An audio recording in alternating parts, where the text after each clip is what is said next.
Este programa especial y diferente al formato regular de Gracia a Vosotros, en la traducción simultánea de un sermón predicado en la conferencia Fuego Extraño, llevada a cabo del 16 al 18 de octubre del año 2013, en la iglesia del pastor John MacArthur. Y estamos hablando de un tema en la conferencia esta semana, el tema del movimiento carismático contemporáneo, usando el título de Fuego Extraño. Y esta ha sido una preocupación para mí durante muchos años, una preocupación durante muchas décadas. Puedes remontarte a los primeros años de mi ministerio, cuando comencé el ministerio, y vi el principio de este movimiento y estaba profundamente preocupado. A lo largo de los años, he hablado de esto desde el púlpito, 40 años atrás, en una serie acerca del movimiento carismático, acerca de los temas que estaban prácticamente vivos en el movimiento. Un libro acerca de los carismáticos siguió unos años después. Otro libro, Caos Carismático, más series, más atención dada a esto, para tratar de ayudar a nuestra congregación a ejercer discernimiento. Cuando la gente me pregunta, ¿cuál es el problema más serio en la iglesia? Siempre digo lo mismo. El problema es discernimiento, esto es falta de discernimiento. Ese es el problema más grande que hay en la iglesia, porque si no puedes discernir la verdad con la palabra de Dios en tu mano, con la Biblia en tu mano, y no puedes discernir la verdad, puedes morir de 1000 herejías. Es como tener sida espiritual. La gente que tiene un sistema de defensa deficiente puede morir de 1000 enfermedades. Y la iglesia puede morir de 1000 herejías si no puede ejercer discernimiento. Este siempre es el punto de fondo. Este siempre es el problema. Y parte de la responsabilidad del ministerio es el aspecto positivo de instruir con mucha paciencia, como Pablo le dijo a Timoteo. Pero por otro lado tenemos que reprender, redarguir, reprender y exhortar y usar la palabra de Dios para hacer eso. Ejercer discernimiento se encuentra en el corazón mismo de la vida cristiana, porque la vida cristiana es un reflejo del pensamiento cristiano. Y el pensamiento cristiano debe estar arraigado en la doctrina sana, y ahí es donde comienza el discernimiento. Es evidente que gran parte del cristianismo profesante carece de discernimiento. Y entonces, el esfuerzo en esta conferencia en estos días, y con mis queridos amigos que nos van a estar compartiendo y abriendo la palabra de Dios a ustedes y hablándoles, es ayudarles a ejercer discernimiento. Sabemos que hay gente en este movimiento que son engañadores y saben que son engañadores. Hay falsos maestros y saben que son falsos maestros. Y están involucrados en esto por motivos económicos y saben que están involucrados por motivos económicos. También sabemos que hay gente que está inmersa en este movimiento, que están engañados y quizás no sepan que están engañados. Estas son las ramas que necesitan ser arrebatadas del fuego, usando las palabras de Judas. Hay líderes que necesitan ser confrontados y expuestos, y hay líderes que son ignorantes, que necesitan ser ayudados y alentados y conocer la verdad. Deseamos ser como los nobles de Berea. Queremos escudriñar las Escrituras y ver si estas cosas son así, evaluar todo a la luz de la palabra de Dios, y ese va a ser nuestro esfuerzo en esta semana. Y como dije hace un minuto, realmente son los escogidos, tienen un asiento especial en este evento, en esta conferencia. Esto, hasta donde yo sé, nunca ha sucedido en la iglesia a lo largo de mi vida, en donde gente se han reunido para pensar acerca de este asunto. ¿Qué tan grande es? Hay 500 millones de carismáticos profesantes en el planeta. 500 millones. Para tener una perspectiva clara de esto, hay 1 billón de católicos romanos. Y para tener una mejor perspectiva de esto, hay 14 millones de mormones. 14 millones de mormones, 500 millones de carismáticos. Este es un asunto inmenso. No creo que nadie culparía a pastores por confrontar al mormonismo. Y deberían hacerlo con una perspectiva falsa de Dios, un concepto falso de Dios, un concepto falso de Cristo, un concepto falso de la salvación. ¿Por qué es que nos hemos rehusado tanto a confrontar este movimiento tan grande que ha cautivado a 500 millones y más de personas? Entonces, lo que vamos a hacer en estos días, mientras estamos juntos, es hacerlo fielmente, hacerlo amorosamente, hacerlo compasivamente, pero hacerlo de una manera muy directa que te va a ayudar a entender los asuntos que están en juego para que puedas ejercer discernimiento. Y entonces se puedan convertir en una fuerza, un movimiento, un grupo de personas que puedan ayudar a otras personas a ver la luz. Y quiero que abran sus Biblias en Levítico capítulo 10. Levítico capítulo 10 es en donde encontramos la porción de las Escrituras que es la fuente del título de la conferencia, Fuego Extraño.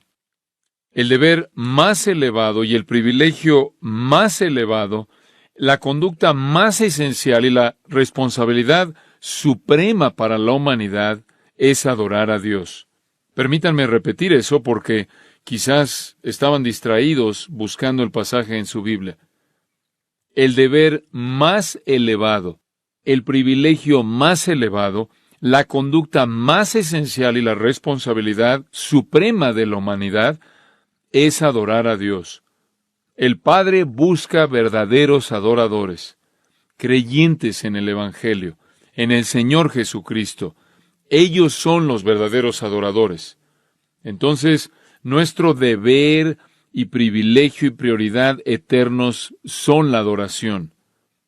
De hecho, cualquier vistazo que vemos al cielo en el libro de Apocalipsis revelará que todos los que están ahí, tanto santos como ángeles, están glorificando a Dios dándole honra.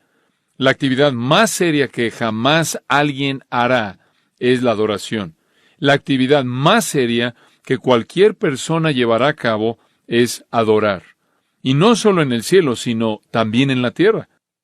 Cuando te congregas y dices que es con el propósito de adorar a Dios, acabas de pronunciar sobre ti mismo una urgencia y una severidad y una seriedad de la actividad misma en la cual te involucras.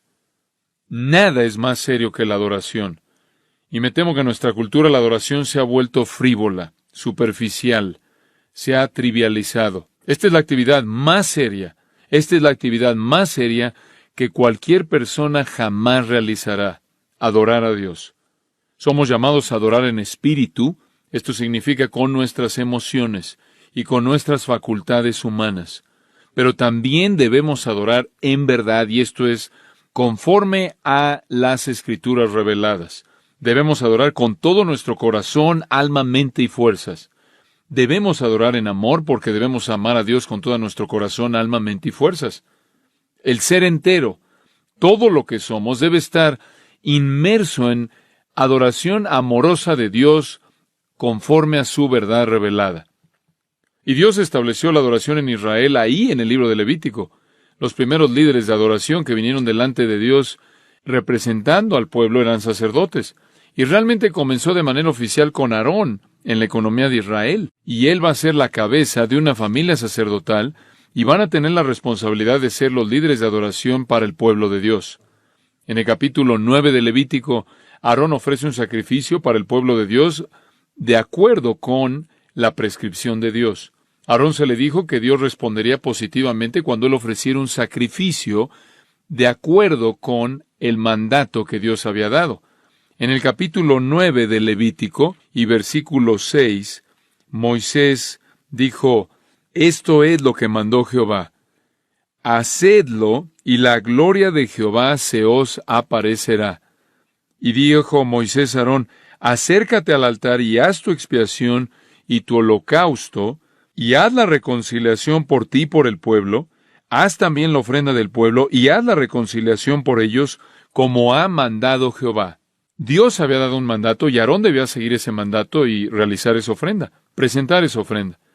Y si él lo hacía conforme al plan que Dios había revelado, la gloria del Señor aparecería como respuesta. Si pasas ahí al versículo 22 de ese mismo capítulo, nos dice, «Después alzó Aarón sus manos hacia el pueblo y lo bendijo, y después de hacer la expiación, el holocausto y el sacrificio de paz, descendió.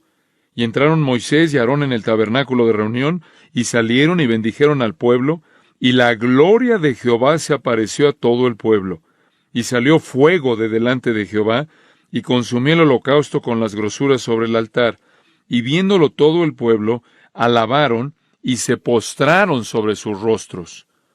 Aarón hizo lo que se le dijo, y lo que Dios prometió sucedió.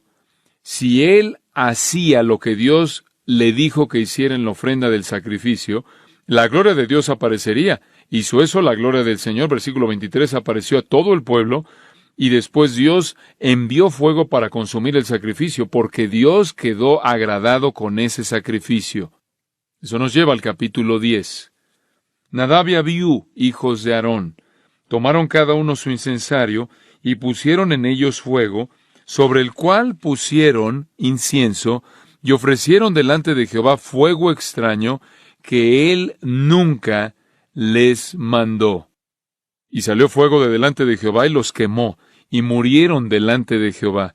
Entonces dijo Moisés a Aarón: esto es lo que habló Jehová, diciendo: en los que a mí se acercan me santificaré, y en presencia de todo el pueblo seré glorificado.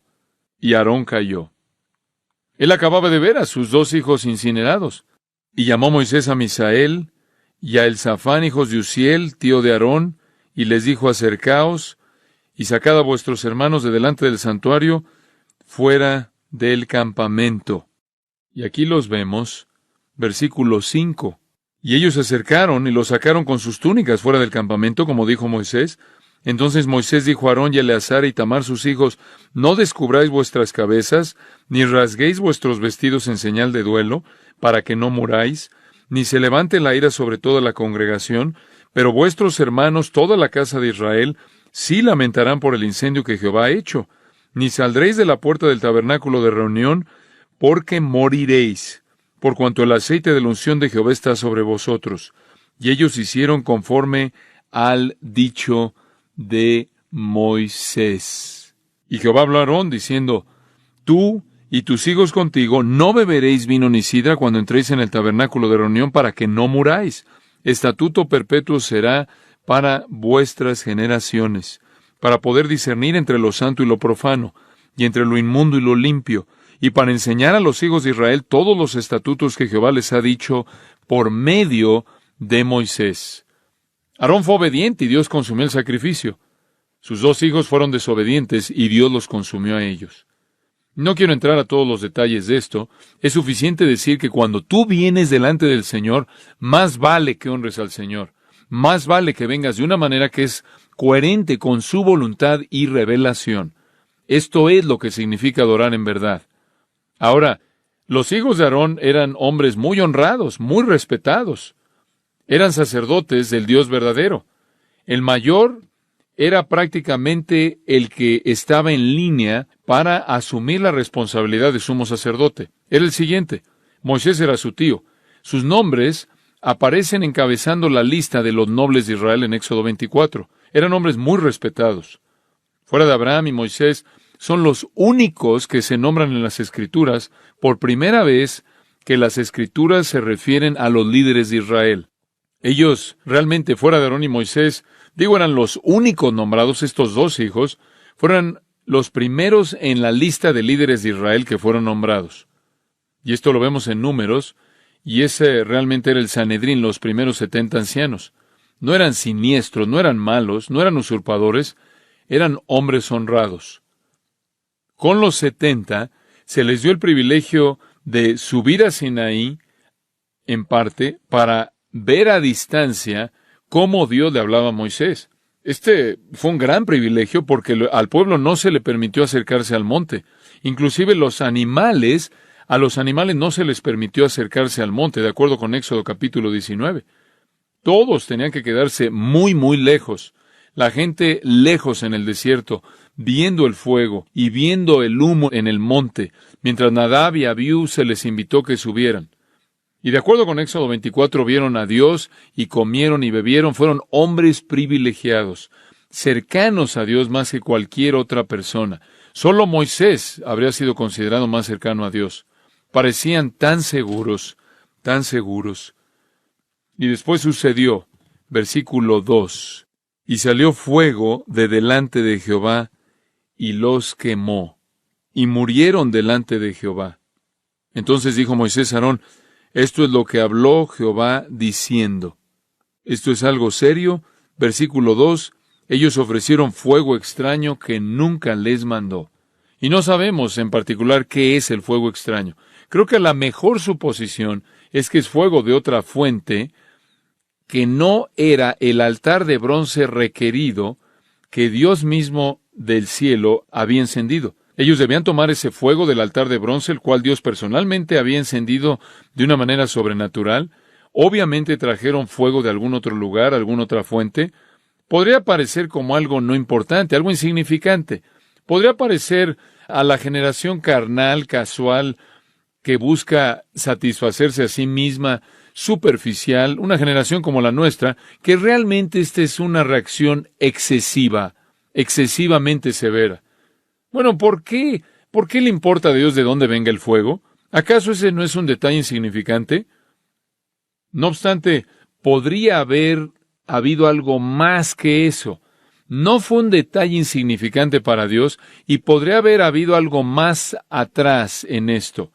El hecho que allí en el versículo 9 se le instruye a Aarón que no beba vino ni sidra cuando entréis en el tabernáculo de reunión para que no muráis. Entonces esto puede indicar que de hecho estaban en estado de ebriedad, estaban borrachos, no estaban en control de sus pensamientos, y esto llevó a su menosprecio blasfemo hacia la prescripción que Dios había ordenado. El mismo fuego que prendió, que encendió el sacrificio en el Nuevo 24, los consumió como antorcha en el capítulo 10. Esto es algo sobrio y esto es algo aterrador. Esto nos recuerda a Dios matando a Ananías y a Zafira en frente de la congregación en Hechos 5 porque mintieron al Espíritu Santo acerca de cuánto dinero tenían cuando vendieron su propiedad. Y esto también le podría parecer a una cultura casual, a una cultura carnal, como una reacción excesiva. Pero permítanme decirles de una manera simple algo. Los crímenes más serios en contra de Dios ocurren en la adoración corrupta. Las señales más serias, los crímenes más serios más bien, en contra de Dios, ocurren en la adoración corrupta. Pasen conmigo, si son tan amables, por un minuto, de regreso al capítulo 32 de Éxodo. Éxodo capítulo 32. Tengo tantas cosas que decir que vamos a acelerar aquí el paso y resumir. Pero yo sé que recuerdan la historia de Éxodo capítulo 32 porque es la historia del becerro de oro. Versículo 4 de ese capítulo, este es Aarón que ha guiado esto, él prácticamente los tomó de las manos de ellos y le dio forma con buril e hizo de ello un becerro de fundición. Entonces dijeron, Israel, estos son tus dioses que te sacaron de la tierra de Egipto. El becerro de oro era una representación falsa del Dios verdadero. Y el pueblo, como nos dice en el versículo 6, al día siguiente madrugaron y ofrecieron holocaustos y presentaron ofrendas de paz. Y se sentó el pueblo a comer y a beber y se levantó a regocijarse.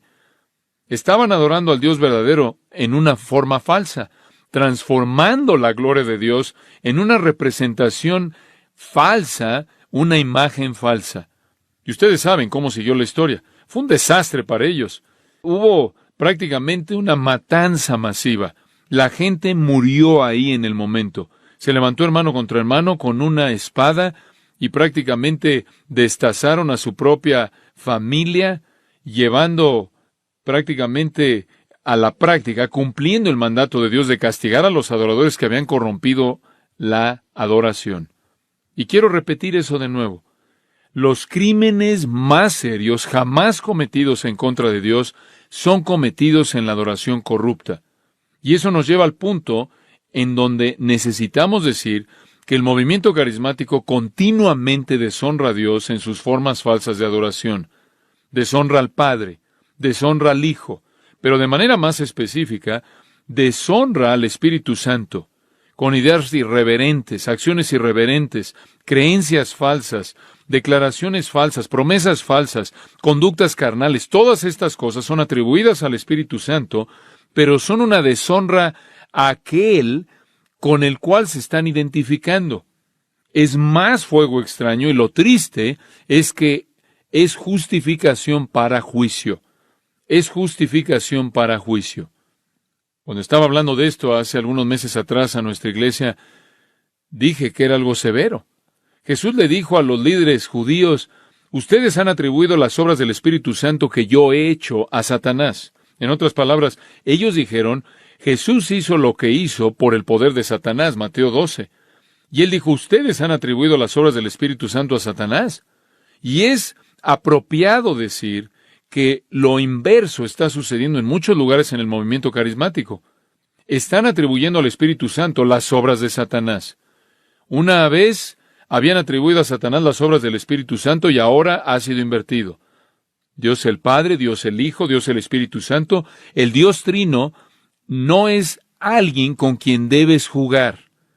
Es peligroso para todos los que ofrecen fuego extraño. Es peligroso para todos los que ofrecen adoración corrupta. Es peligroso declarar cosas que el Espíritu Santo no ha hecho, no ha dicho, cosas en las que no participa y decir que son obras del Espíritu Santo. Esto no es algo insignificante, sino que es una deshonra radical, seria, al tratar al Espíritu Santo de esta manera y aparentemente la gente no lo ve. El otro día estaba viendo algo de la conducta que se lleva a cabo entre hindús, que son parte de lo que es llamado la secta Kundalini. La secta Kundalini, el grupo Kundalini, tienen ciertos movimientos corporales que parecen quizás ser mejor explicados por posesión demoníaca. Y prácticamente son los movimientos corporales idénticos que encontramos en personas en el movimiento carismático, en las conductas extremas que vemos en los supuestos avivamientos. Esto es paganismo. Esta es la obra de Satanás. Esta es la obra del reino de las tinieblas y no debe ser atribuida al Espíritu Santo. Es algo trágico. En ciertas maneras es tan ridículo que te podrías reír de esto. Es algo trágico y es una ironía agonizante, francamente, que aquellos que dicen estar más entregados, aquellos que dicen tener la mayor devoción al Espíritu Santo, aquellos que dicen disfrutar de su poder, aquellos que dicen estar experimentando su presencia, están siguiendo patrones que blasfeman su nombre y que son iguales a los de aquellos que están involucrados con demonios. Atribuirle al Espíritu Santo obras que Él no hizo, palabras que Él no dijo, experiencias que Él no lleva a cabo, es un crimen muy serio, un crimen muy serio. En algunas maneras, los carismáticos han aventado sus fantasías al fuego extraño de la experiencia mística y el poder demoníaco y adoran al Dios falso que salió de esto. ¿Estoy acaso desacreditando a toda persona en el movimiento? No. Creo que hay gente en el movimiento que desean adorar a Dios de una manera correcta, de una manera verdadera. Pueden estar atrapados en esta adoración falsa también porque la intención no es suficiente. El movimiento en sí mismo, escucha con atención, no ofrece nada de adoración verdadera. ¿Puedo repetir eso? El movimiento en sí mismo no nos ha traído nada para enriquecer la verdadera adoración. ¿Por qué digo eso? Porque el movimiento carismático como tal no ha contribuido a la claridad bíblica, no ha contribuido a la interpretación bíblica, no ha contribuido a la doctrina sana. Hemos tenido una interpretación bíblica precisa mucho antes de que el movimiento carismático comenzara. Hemos tenido doctrina fuerte mucho antes de que el movimiento carismático sucediera. Nos remontamos al pasado en la historia y hemos tenido un flujo constante de hombres fieles, remontándonos hasta los apóstoles, un flujo, una corriente clara de verdad que nos da un entendimiento rico y pleno de la palabra de Dios. Esa es la razón por la que un cristiano en la actualidad puede regresar y leer a los apóstoles, y después regresar y leer a los reformadores, y leer a los puritanos, y seguir el flujo de verdad a lo largo de la historia, y encontrar riqueza y entendimiento y claridad en todo punto de doctrina, regresando hasta el pasado. Ellos no añadieron nada a eso. Ellos prácticamente trajeron el caos, la confusión, la representación equivocada de Dios y el entendimiento equivocado de la verdad.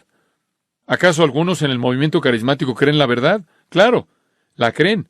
¿Algunos en el movimiento carismático tienen doctrina sana en algunos puntos? La tienen. Pero ninguno de esos entendimientos verdaderos han llegado a ellos a través de ese movimiento.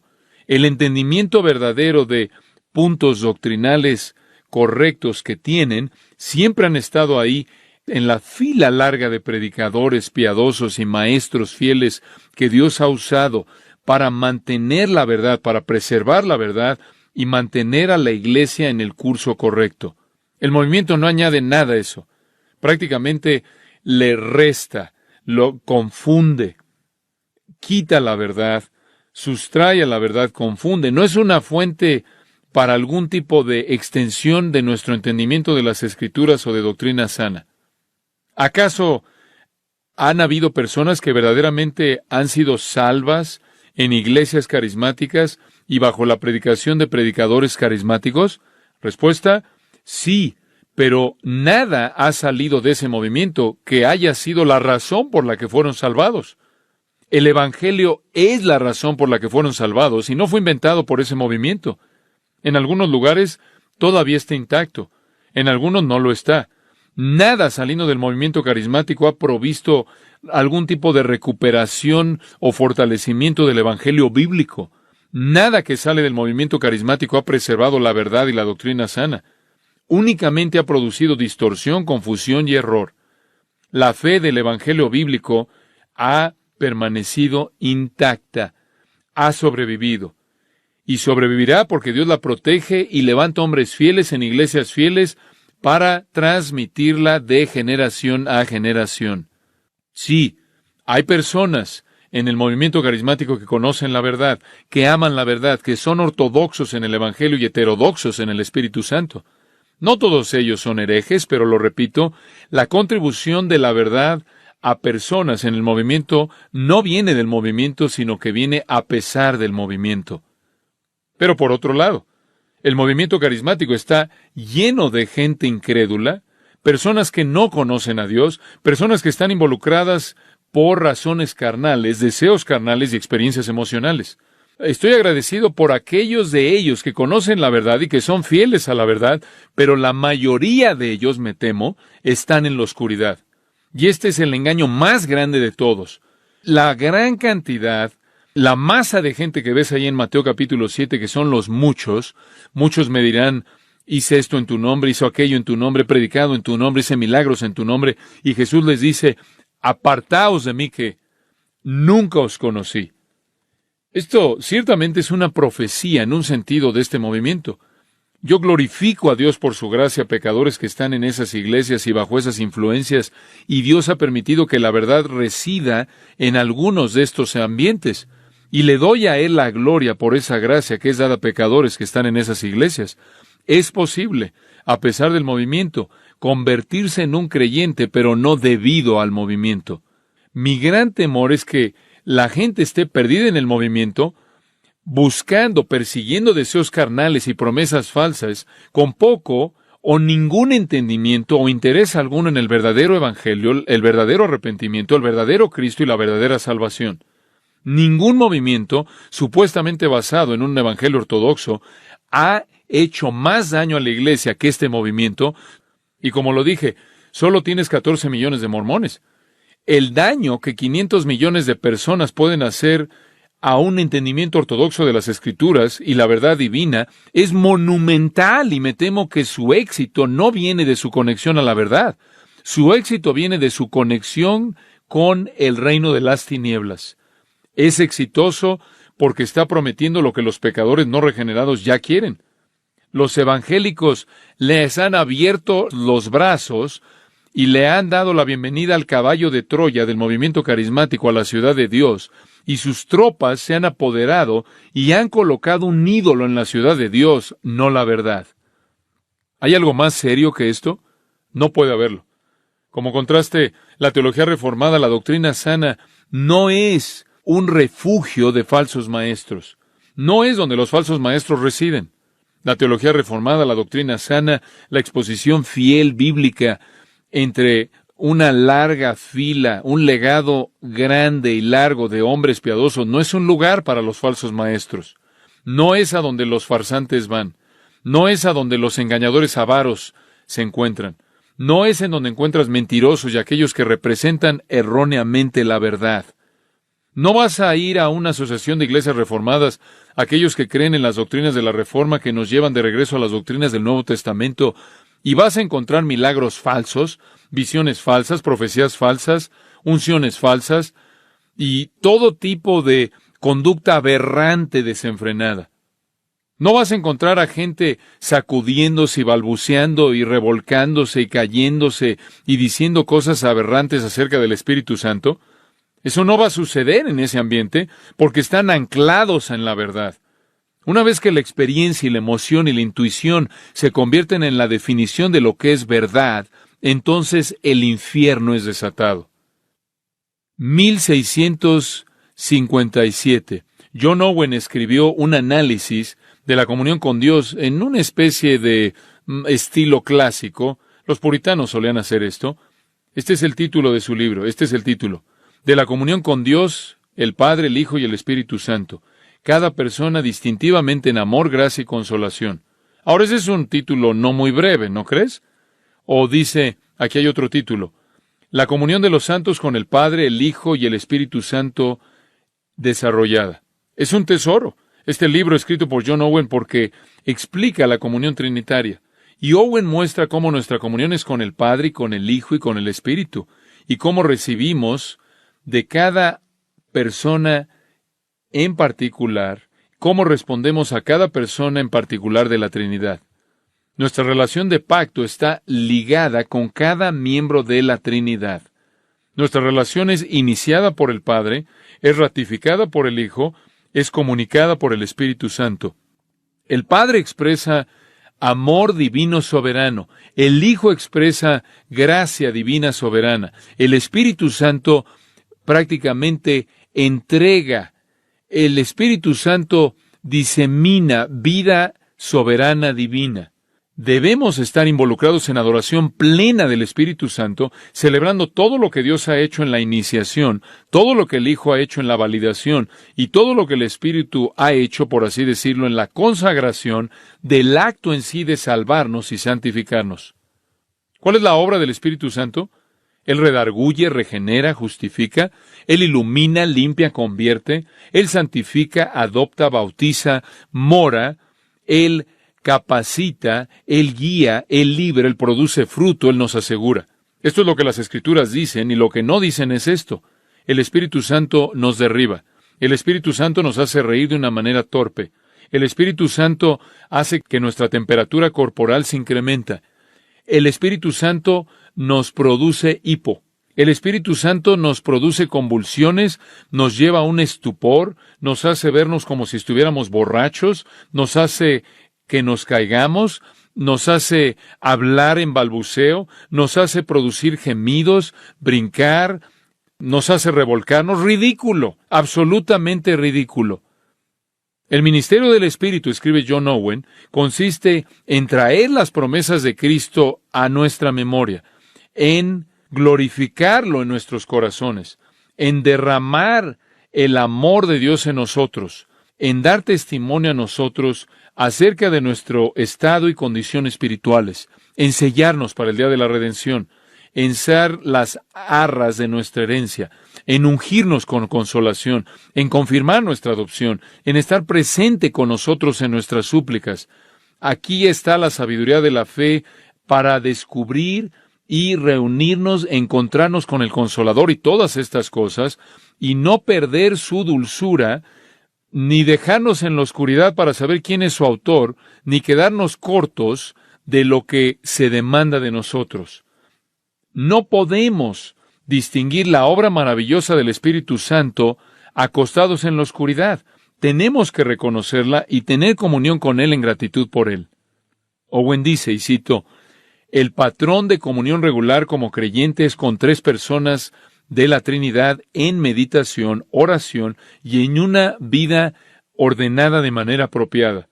Debemos meditar en la misericordia especial y ministerio de cada persona hacia nosotros y hacer que nuestra respuesta apropiada sea el amor y sumisión de manera distintiva a cada uno de ellos. Fin de la cita. Esta es comunión plena con Dios. Desagrada a Dios cuando nos burlamos del Espíritu Santo. Romanos 12 habla de la adoración aceptable. Esta es la prioridad. Esta es la prioridad definitiva.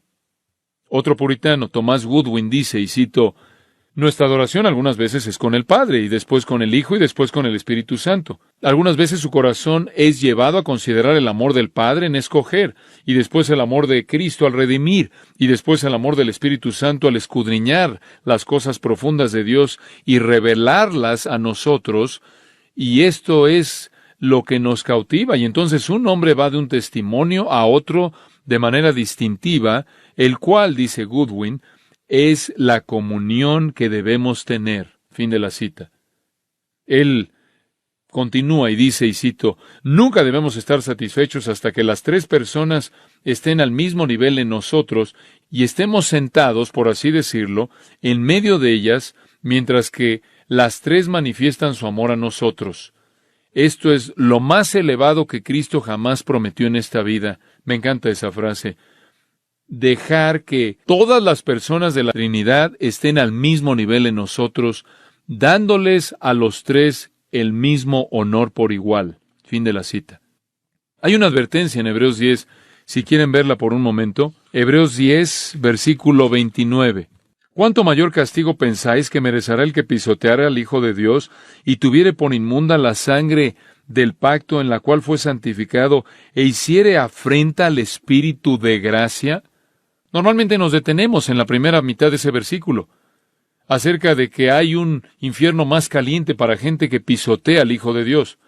Hay un infierno más caliente para gente que pisotea al Hijo de Dios. No nos gusta cuando la gente pisotea al Hijo de Dios. Alrededor de los últimos 25 años ha habido una defensa bien pensada, extremadamente cuidadosa del Evangelio. Han habido organizaciones, instituciones, coaliciones, grupos. Puedo pensar en regresar antes de que Jim Boyce se fuera al cielo y comenzara la Asociación de Evangélicos que Confiesan.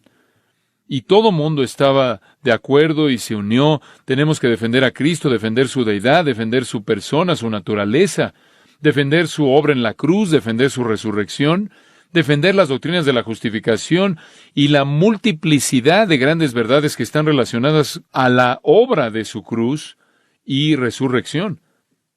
Han habido muchas personas y han habido muchos que han continuado y quizás se han excedido y ahora llegamos al punto que todo debe apuntar a la cruz y todo debe ver a la cruz y todo debe contemplar la cruz.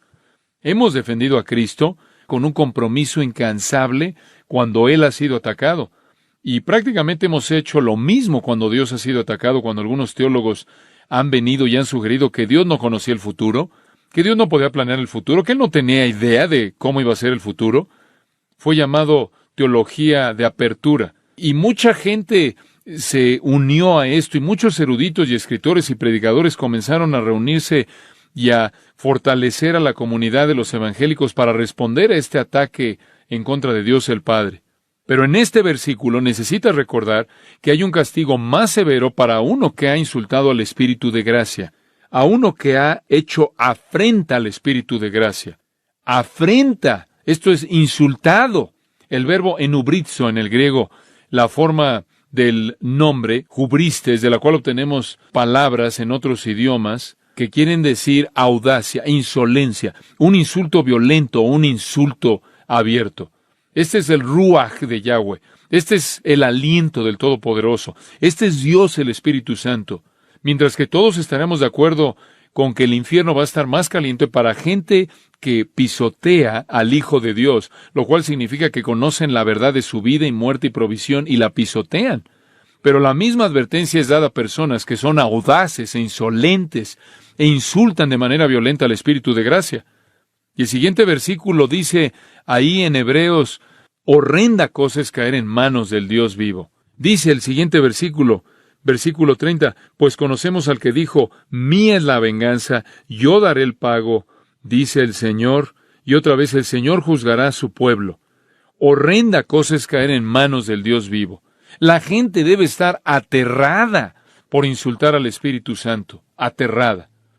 El Nuevo Testamento nos revela que el Ruaj de Yahweh, el aliento de Dios, el Espíritu Santo, crea vida y transforma vida y purifica, conforta y conforma pecadores a Cristo, y equipa y capacita y sella y asegura, ilumina. Estas son cosas por las que Él debe ser honrado y amado. Aquí hay una cita, y cito: el engaño satánico más grande que jamás se le ha ofrecido a alguien es la doctrina falsa de una vez salvo, siempre salvo. Fin de la cita. ¿Quién es el que nos asegura para siempre? ¿Quién es el que nos sella para siempre? ¿Quién es las arras de nuestra herencia? El Espíritu Santo. La obra del Espíritu Santo consiste en asegurarnos para siempre. Aquí hay una cita de un líder carismático, y cito: el engaño satánico más grande que jamás se ha ofrecido es la doctrina falsa de una vez salvo, siempre salvo. Fin de la cita. Acabas de acusar al Espíritu Santo diciendo que la obra del Espíritu Santo es la obra de Satanás, porque la obra del Espíritu Santo que intercede por nosotros con gemidos indecibles, toda persona que es llamada es justificada, y toda persona que es justificada es ¿qué? Glorificada. Romanos 8. Esto es insultar al Espíritu Santo. Esto es algo peligroso, peligroso. Benny Hinn dice esto, y cito: no, nunca quiero ir con el Señor y decir, si es tu voluntad. Nunca digas eso. El Espíritu Santo actúa dependiendo de mis palabras. Él no se va a mover hasta que yo lo digo. Fin de la cita. ¿En serio? En 2 citas acabas de ver al Espíritu Santo acusado de actividad demoníaca y su soberanía siendo cuestionada. Benny es el soberano, el Espíritu Santo no. Y esto, por cierto, viene de un falso maestro que dice que tiene la unción de Dios. Por cierto, esta es una fantasía manufacturada.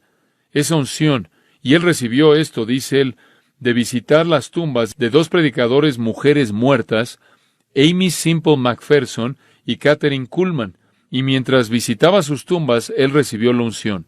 No quiero perder tiempo analizando todas las declaraciones ridículas que ellos hacen. Solo quiero enfatizar lo serio que es esto.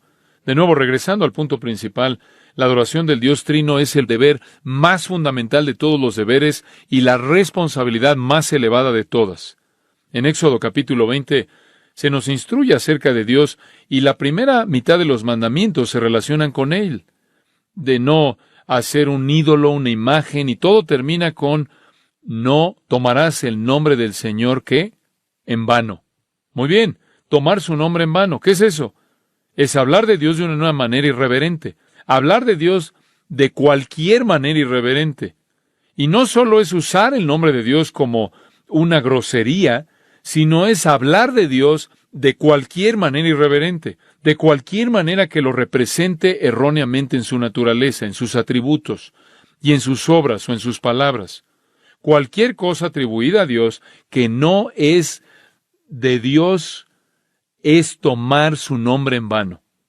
Pensar algo acerca de Dios, concebir algo acerca de Dios, atribuirle algo que no es genuinamente de Él, atribuirle algo que no es una realidad acerca de Él, referirse a Dios como alguien diferente de lo que Él es y asignarle cosas que Él nunca haría, palabras que Él nunca diría, es tomar su nombre en vano. No es solo usar su nombre en un juramento vano, sino que es ignorar lo que es verdad acerca de Dios. Es representar erróneamente a Dios. Esto es lo más severo.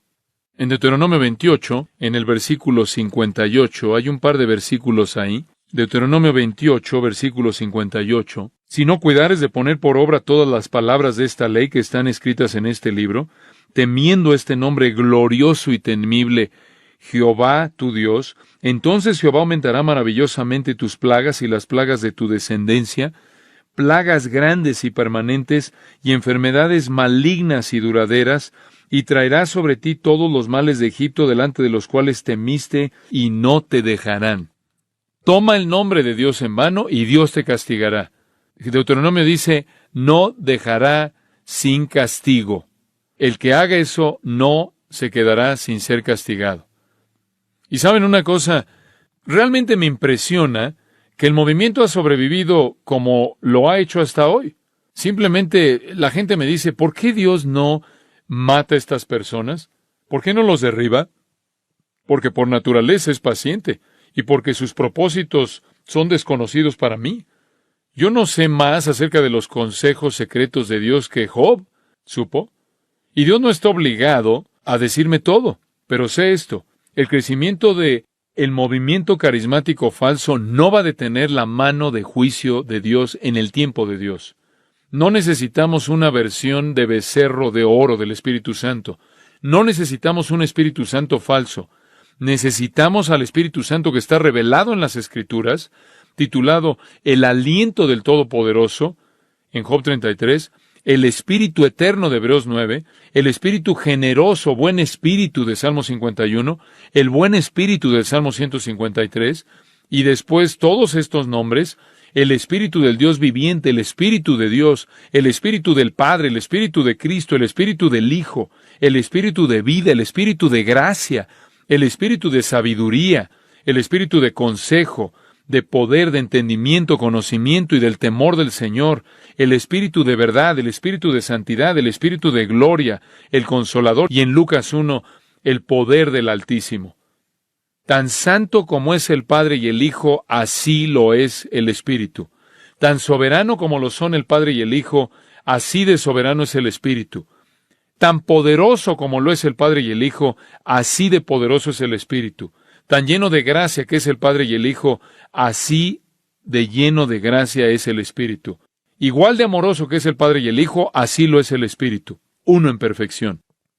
Y eso simplemente me lleva a decir que estamos aquí para tratar de llamar a la restauración de la verdadera adoración del Espíritu Santo en la iglesia. Es difícil para mí tratar con esto. El celo, si puedo usar las palabras que Jesús usó del salmista, el celo por tu casa me ha consumido. Los vituperios que caen sobre ti han caído sobre mí. Cuando el Espíritu Santo es tan deshonrado, siento el dolor. La iglesia se ha levantado, como dije, para defender al Padre, defender al Hijo. ¿Acaso no se va a levantar para defender al Espíritu Santo? Realmente no hay manera de explicar ese fracaso. El movimiento carismático ha demandado con tanto éxito aceptación en base al amor y a la tolerancia, y ha sido bienvenido, corrompiendo a la iglesia, cultivando emocionalismo al extremo, confundiendo a la gente acerca de la adoración, la oración, la alabanza, la fe, el contentamiento, la humildad, la soberanía y muchísimas otras cosas. Y en otra ocasión, en otra parte de la historia en el pasado, habrían sido rechazados o como heterodoxos o como herejes. Permítanme concluir con algunos pensamientos.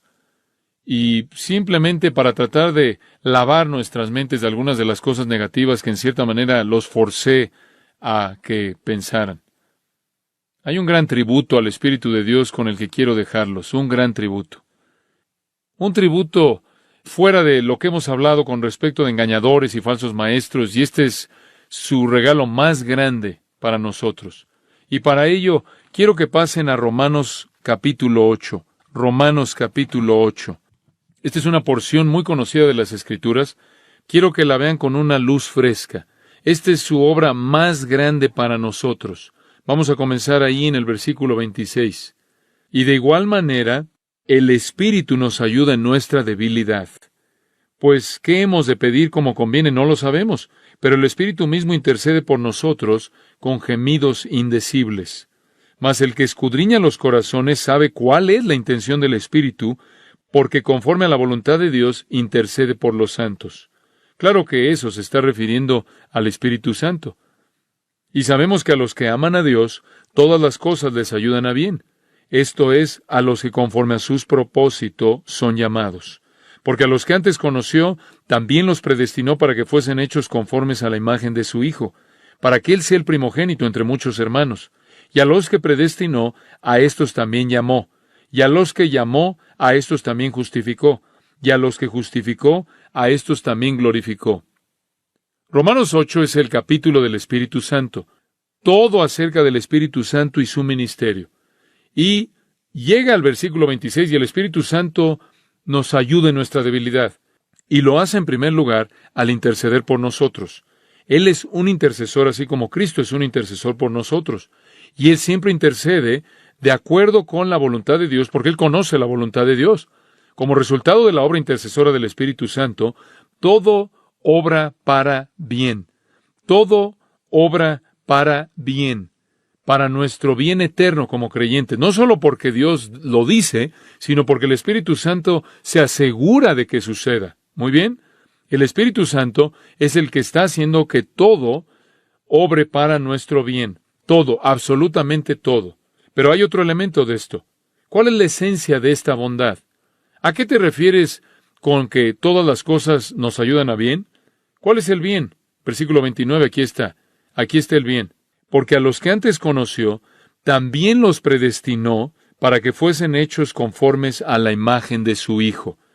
Ahora, aquí está la obra definitiva del Espíritu Santo, conformarnos a Cristo. Muy bien, el Espíritu Santo lleva a cabo su obra en nosotros de tal manera que todo opere para llegar a una meta definitiva, para llegar a un bien definitivo, y ese bien definitivo es conformidad a la imagen del Hijo de Dios.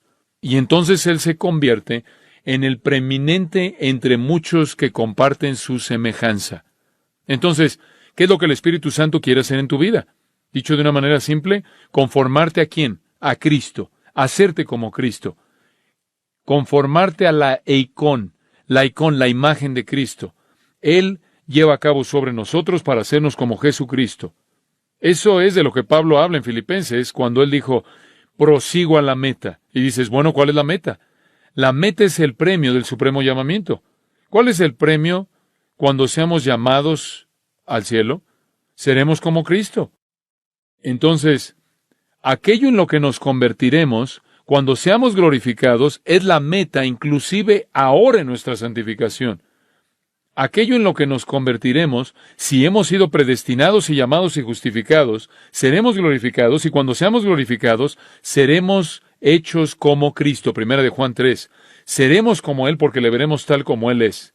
Esa es la meta final, ese es el objetivo final. El Espíritu Santo nos va a llevar ahí. Y mientras tanto, hasta que seamos glorificados y hechos como Cristo, la obra del Espíritu Santo consiste en conformarnos más y más a la imagen de Cristo. Para entender su obra, entonces, necesitamos ver a Cristo. Necesitamos ver a Cristo porque vamos a ver en Cristo, quien es totalmente hombre y totalmente Dios, un retrato de la obra perfecta del Espíritu Santo. ¿Cómo es que el Espíritu Santo llevó a cabo su obra en Cristo? ¿Acaso lo derribó? ¿Lo hizo que se viera como si estuviera borracho? ¿Hizo que se cayera o se revolcara o se riera de manera histérica o ladrara o emitiera algún balbuceo? Es algo absurdo pensar en algo como eso. Y la gente que hace eso no está llena del Espíritu. Eso no es lo que el Espíritu Santo hace. El Espíritu Santo fue el compañero constante de Jesús. El compañero constante de Jesús. Fue el Espíritu de Dios quien le dio vida en el vientre de María. El Hijo de Dios se despojó a sí mismo de sus prerrogativas divinas, se sometió voluntariamente a la voluntad del Padre en el poder del Espíritu, y Jesús refrenó el uso independiente de sus capacidades, privilegios divinos, y se sometió al Espíritu Santo. Y entonces su vida fue así. Escuche esto. De acuerdo con Lucas 1, fue concebido por el Espíritu Santo. De acuerdo con Lucas, él fue llevado a la madurez por el Espíritu Santo, creciendo en sabiduría, estatura, favor con Dios y los hombres. De acuerdo con Marcos 1, él fue ungido por el Espíritu Santo en su bautismo. De acuerdo con Lucas, él fue sostenido por el Espíritu Santo en su tentación. Él fue capacitado por el Espíritu Santo, Lucas 4, 14 y 15, para ministerio. Él fue llenado con el Espíritu Santo para que caminara de manera perfecta en obediencia. Él fue perfeccionado para la obediencia. Él fue capacitado en el poder del Espíritu y a través del sufrimiento por el cual aprendió la obediencia. Hebreos 9:14 dice que él enfrentó la muerte triunfalmente en el poder del Espíritu Santo. Fue el Espíritu Santo que estaba operando en Jesús. Romanos 1 dice que él fue resucitado por el poder del Espíritu Santo, inclusive después de la resurrección. Su ministerio post-resurrección, de acuerdo con Hechos 1, 1 y 2, fue en el poder del Espíritu conforme él enseñaba cosas acerca del reino. Ahora escucha, el Espíritu Santo fue a Cristo lo que Él es a nosotros. Si quieres ver la perfección de la obra del Espíritu Santo en nosotros, observa la obra que Él llevó a cabo en el hombre perfecto. Permíteme regresar a eso por un momento. Jesús fue concebido por el Espíritu Santo y es el Espíritu Santo el que nos da vida, nacidos del Espíritu. Jesús fue madurado por el Espíritu Santo y es el Espíritu Santo el que nos da el poder para crecer. Él fue ungido por el Espíritu Santo en el bautismo y es el Espíritu mediante el cual somos bautizados en el cuerpo de Cristo. Él fue sostenido por el Espíritu Santo en sus tentaciones. Es el Espíritu quien nos fortalece en el hombre interior en medio de nuestras tentaciones. Él fue capacitado por el Espíritu Santo en su ministerio. Es el Espíritu Santo el que nos dota y nos capacita en el ministerio. Él fue lleno del Espíritu Santo para que hubiera una demostración del fruto del Espíritu y santidad, y es el Espíritu quien nos llena y produce fruto en nosotros. Él fue perfeccionado por el poder del Espíritu Santo en obediencia, y el Espíritu hace lo mismo en nosotros. Él enfrentó la muerte triunfalmente en el Espíritu. Es el Espíritu de gracia y gloria quien nos sostiene en nuestro sufrimiento. Él fue resucitado de los muertos por el Espíritu. Es el Espíritu quien también nos resucita. Si quieres ver el ministerio del Espíritu Santo y cómo Él obra en nosotros, observa lo que hizo en Cristo. Claro, en Cristo hay una obediencia perfecta, una sujeción perfecta, pero el Espíritu Santo fue al Hijo lo que Él es a nosotros.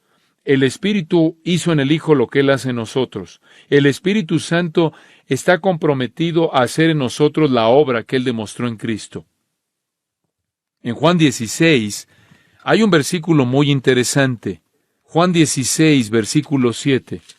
Pero yo os digo la verdad, os conviene que yo me vaya, porque si no me fuera, el Consolador no vendría a vosotros, mas si me fuere, os lo enviaré.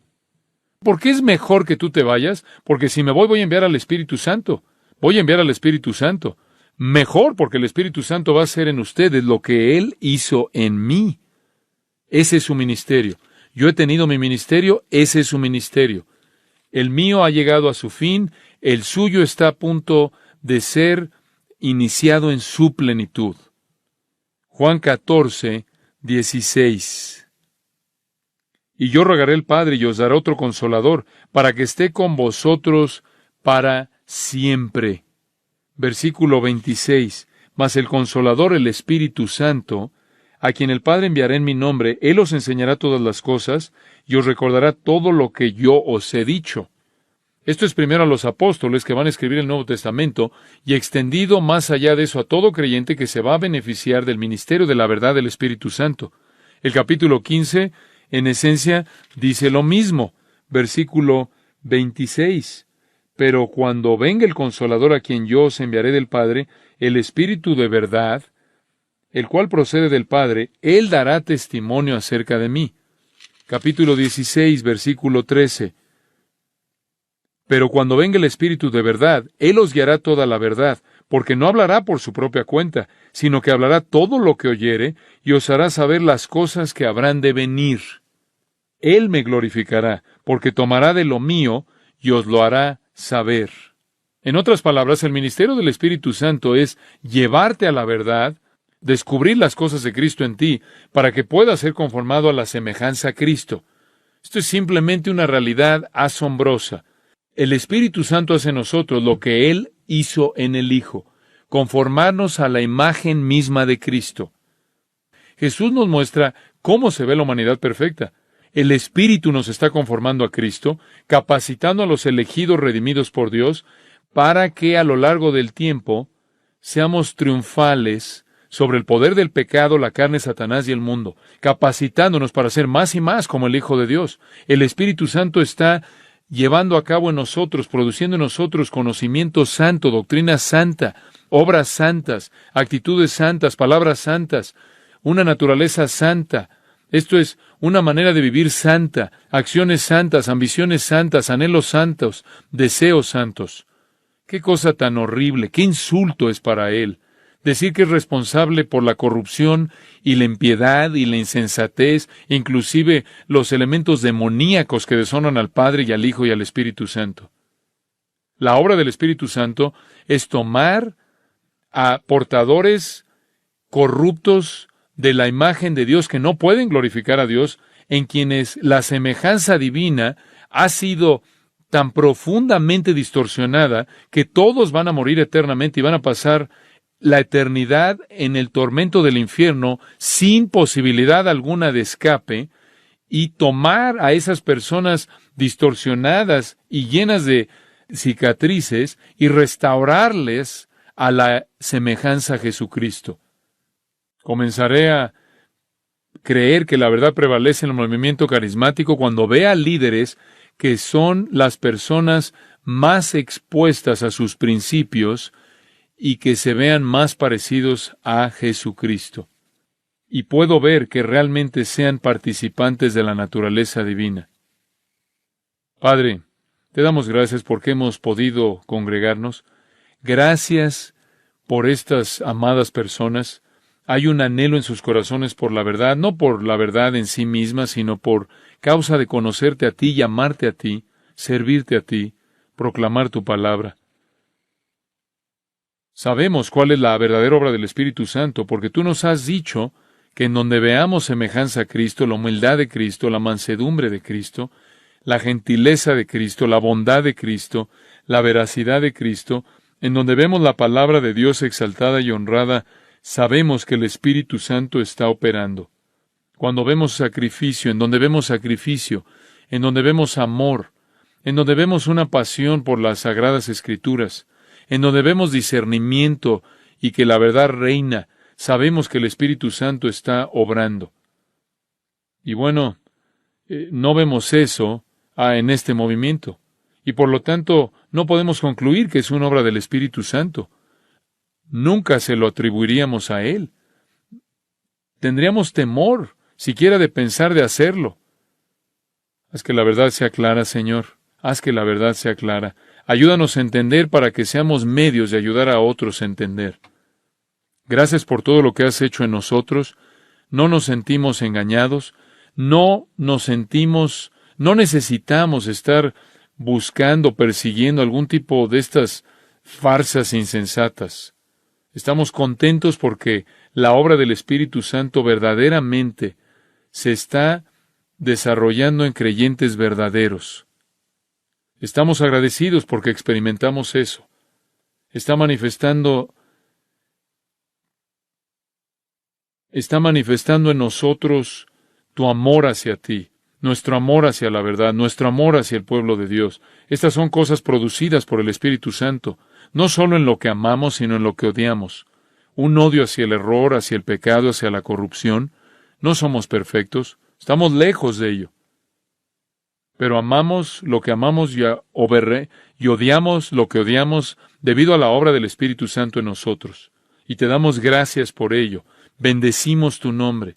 Danos una semana maravillosa y cumple en nosotros todo tu placer y cumple en nosotros tu beneplácito. Oramos esto en el nombre de Cristo. Amén.